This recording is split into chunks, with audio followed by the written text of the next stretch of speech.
kesempatan kali ini saya akan membahas dari jurnal yang telah saya review yang berjudul adalah Pancasila sebagai Sistem Ketatanegaraan Republik Indonesia.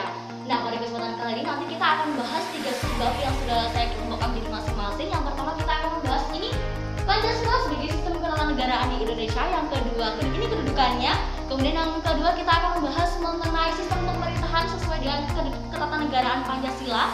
Dan yang ketiga kita akan membahas mengenai kelembagaan negara berdasarkan sistem ketatanegaraan Pancasila.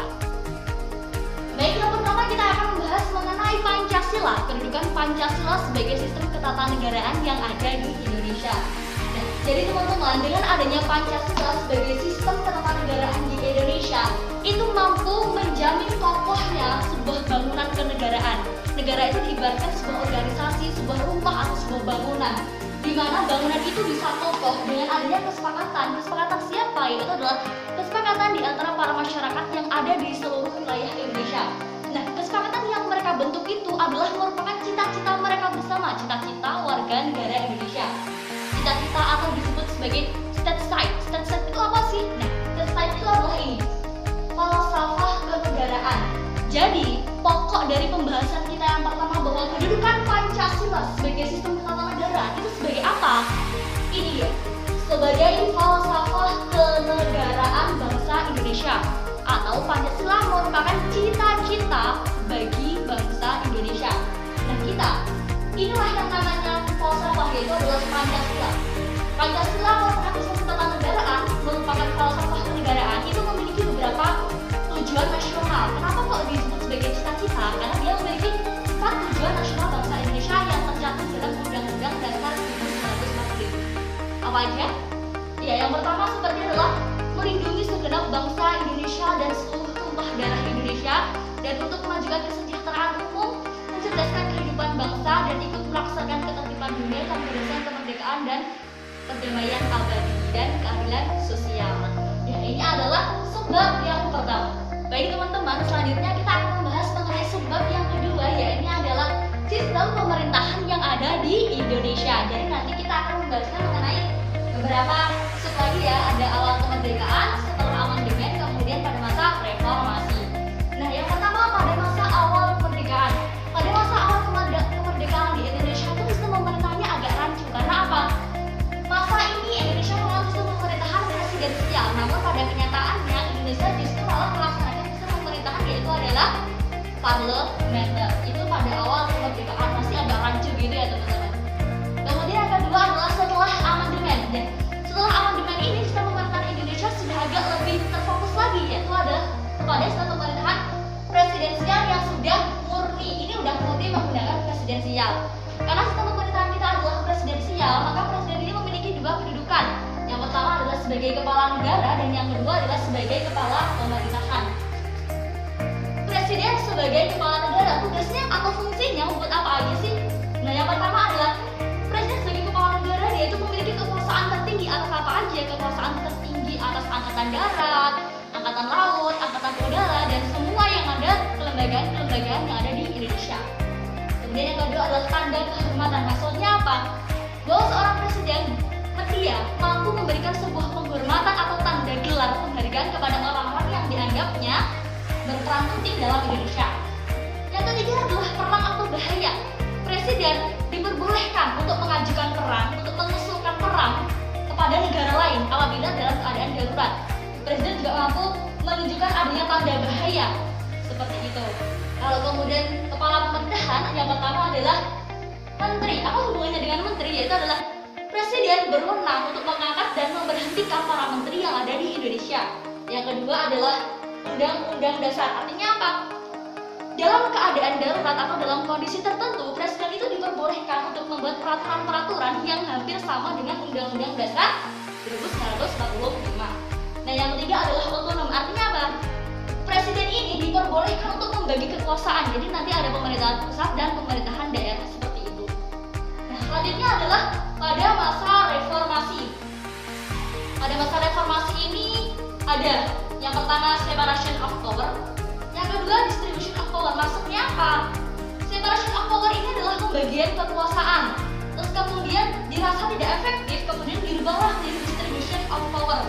Jadi pemerintahan itu sudah dibagi lagi, tapi ada sistem-sistem tersendiri untuk pelaksanaan sistem pemerintahan yang ada di Indonesia. Contohnya seperti ini. Undang-undang Dasar kalau dulu itu dibentuk oleh Presiden dengan DPR. Dengan adanya distribution of power, mereka mempunyai kedudukan yang berbeda. Seperti Undang-Undang Dasar itu hanya dibuat oleh DPR saja. Presiden mau apa? Presiden hanya membentuk RUU-nya saja. Bagaimana? Sudah jelas sebab yang kedua?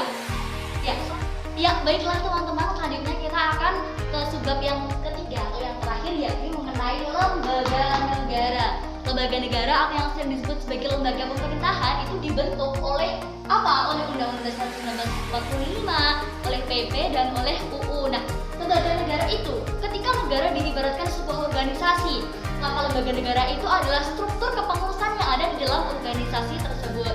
Nah, lembaga negara sendiri dibagi menjadi 3 bagian. Yang pertama ada lembaga tinggi negara, lembaga daerah, dan lembaga negara sendiri.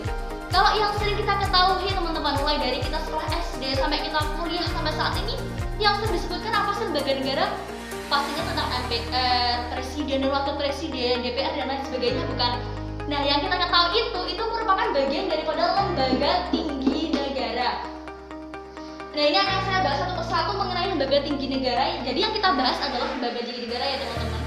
Yang pertama adalah MPR. MPR berdasarkan peraturan Pancasila Undang-Undang Dasar 1945. MPR itu berfungsi berwenang untuk apa? Untuk melantik presiden dan wakil presiden, kemudian memberhentikan presiden dan wakil presiden. Namun, ketika memberhentikan, MPR tidak serta-merta dengan alasan politik atau politisi saja. Ketika memberhentikan presiden, MPR ini harus mendapatkan kesepakatan atau persetujuan atau usulan-usulan pertimbangan atas dasar konstitusi, seperti itu teman-teman. Dan yang kedua adalah DPR. Seperti yang sudah saya jelaskan di depan tadi, DPR itu untuk apa?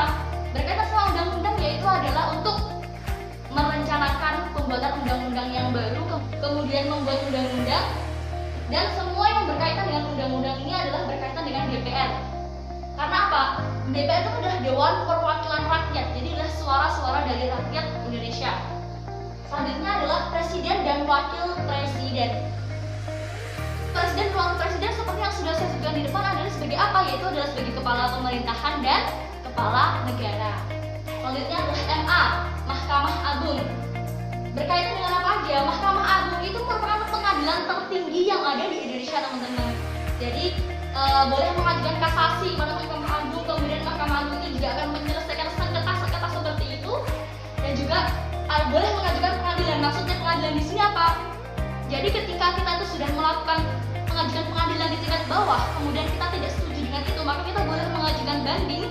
Dan yang paling tertinggi itu adalah di tingkat MA. Selanjutnya adalah MK, Mahkamah Konstitusi. Mahkamah Konstitusi nanti akan berwenang untuk apa? Untuk menguji undang-undang yang telah disahkan oleh Presiden atau yang telah dibentuk oleh DPR tersebut. Kemudian MK ini juga diperbolehkan untuk membubarkan partai politik dengan tanda kutip dengan adanya aturan-aturan tertentu karena dalam kondisi darurat kah atau dalam keadaan yang berbahaya yang akan membahayakan kelembagaan dari bangsa Indonesia tersebut. Kemudian ada lagi KY, yaitu adalah Komisi Yudisial. Komisi Yudisial itu apa? Berkaitan dengan hakim. Di sini maksudnya apa? Komisi Yudisial itu diperbolehkan untuk mengajukan calon nama hakim yang nantinya akan masuk ke dalam pengadilan di Indonesia. Jadi semua yang terkait dengan hakim itu nanti berkaitan dengan tugas dari atau wewenang dari KY. Selanjutnya yang terakhir adalah BPK. BPK ini berkaitan dengan laporan-laporan, data-data, dokumen-dokumen dan lain sebagainya. Jadi BPK ini nanti berfungsi untuk apa? Untuk memeriksa, untuk merencanakan laporan, data dan lain sebagainya ada di Indonesia. Jadi pemerintah-pemerintah daerah mereka itu membuat laporan-laporan, nanti akan dilaporkan ke pemerintah pusat. Dalamnya mana? Dalamnya BPK ini teman-teman. Jadi mereka nanti akan memeriksa dan merencanakan laporan-laporan pemerintahan. Bagaimana? Berdasarkan penjelasan saya dari bab pertama, kedua, dan ketiga, apakah ada yang masih belum dipahami teman-teman? Oke, saya rasa sudah ya, begitu saja. Jadi dapat disimpulkan bahwa Pancasila sebagai ketatanegaraan Indonesia, Pancasila itu merupakan sebuah falsafah negara atau merupakan sebuah cita-cita negara. Karena apa? Karena Pancasila itu mutlak lahir dari leluhur bangsa Indonesia yang sudah disesuaikan dengan kepribadian bangsa dan Indonesia, di mana Pancasila dianggap sebagai ideologi negara. Pancasila hanya dimiliki oleh Indonesia dan Pancasila adalah identitas nasional. Cukup sekian dari saya, Karunisa, dari kelas PGMID. Wassalamualaikum warahmatullahi wabarakatuh.